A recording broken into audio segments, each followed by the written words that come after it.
Assalamualaikum warahmatullahi wabarakatuh. Salam sejahtera untuk kita semua. Om Swastiastu. Pertama-tama saya ucapkan terima kasih kepada Bapak dan Ibu yang sudah berkenan hadir pada acara hari ini. Pada kesempatan yang berbahagia ini, saya akan berbagi informasi kepada Bapak dan Ibu mengenai kewajiban pemungutan pajak penghasilan pasal 22 bagi bendahara. Sebelumnya, izinkan saya untuk memperkenalkan diri terlebih dahulu. Saya Iputu Krisnanda Sudarta selaku pembicara. Saya merupakan mahasiswa aktif Politeknik Keuangan Negara STAN.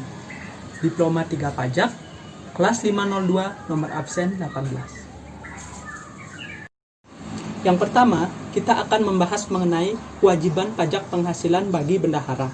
Pada dasarnya, kita harus mengetahui terlebih dahulu bahwa kewajiban perpajakan bendahara tidak hanya sebatas pada pemungutan pajak penghasilan pasal 22, tetapi bendahara juga wajib memungut pajak pertambahan nilai. Nah, karena keterbatasan waktu, saya cuma akan membahas mengenai pajak penghasilan pasal 22 bagi bendahara. Nah, sebelumnya kita harus mengetahui terlebih dahulu mengenai dasar hukumnya.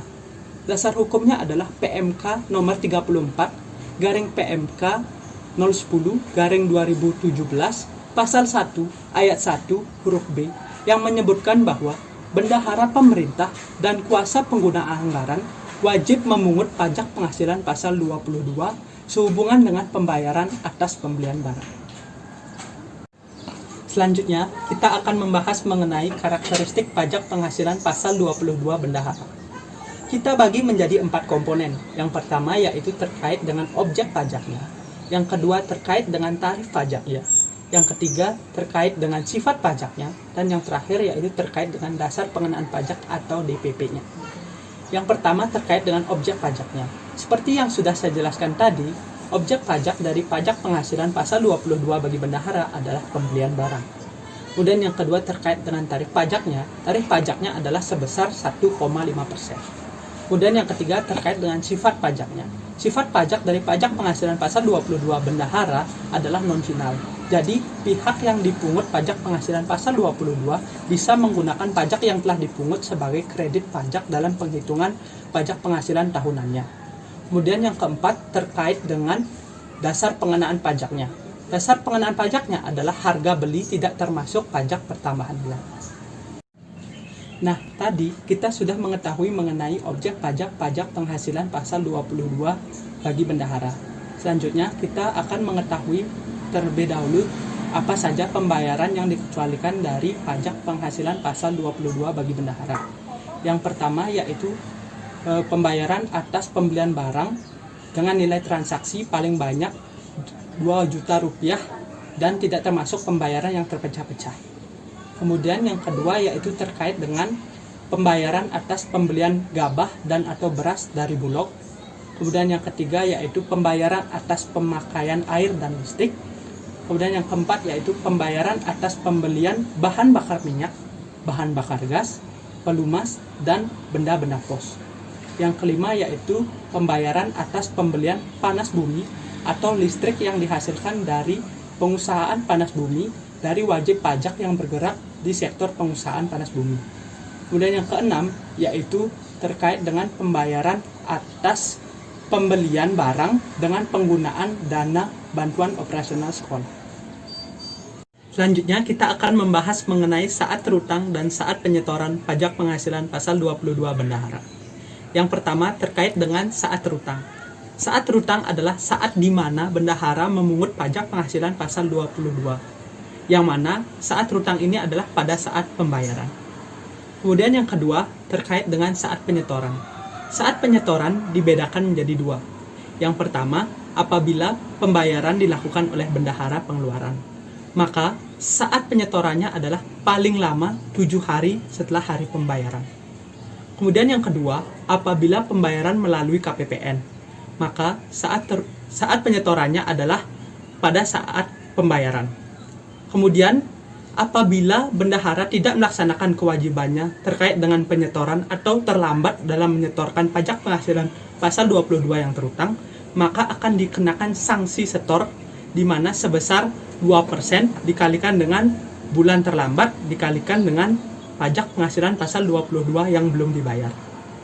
Sama seperti saat penyetoran, bukti pemungutan pajak penghasilan pasal 22 bendahara dibedakan menjadi dua.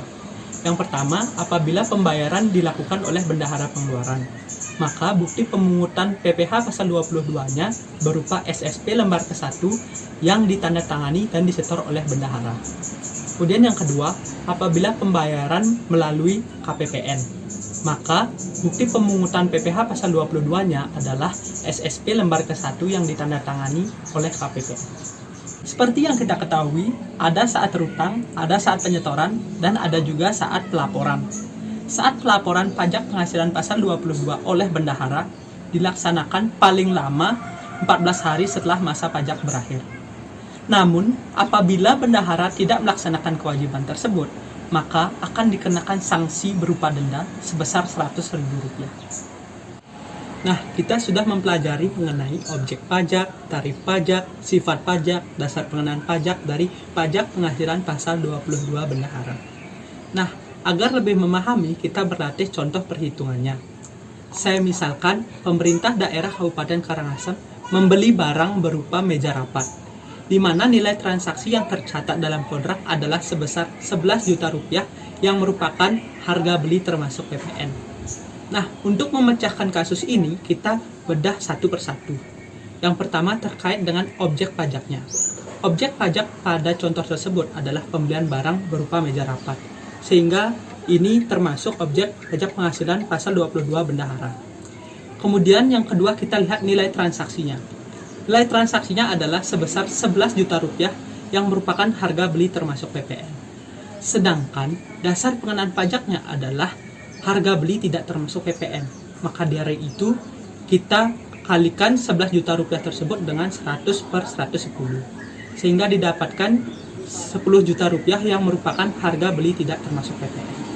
Kemudian kita sandingkan Rp10 juta tersebut dengan nilai transaksi yang dikecualikan dari objek pajak penghasilan pasal 22 bendahara, yaitu sebesar Rp2 juta. Sehingga otomatis Rp10 juta tersebut merupakan objek pajak penghasilan pasal 22 bendahara. Nah, selanjutnya kita hitung pajak penghasilan yang terutang. Yang mana pajak penghasilan pasal 22 yang terutang kita dapatkan dengan cara mengalihkan tarif pajaknya dengan dasar pengenaan pajaknya, yaitu harga beli tidak termasuk PPN.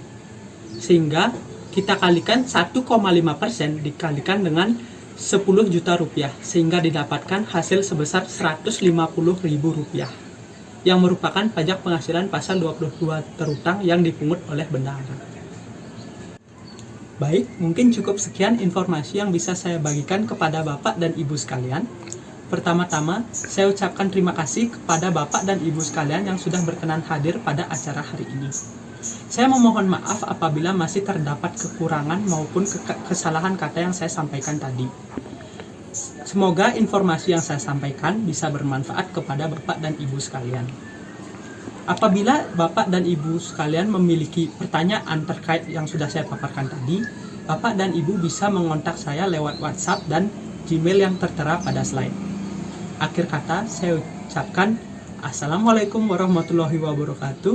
Salam sejahtera untuk kita semua. Om Santi Santi Santi Om.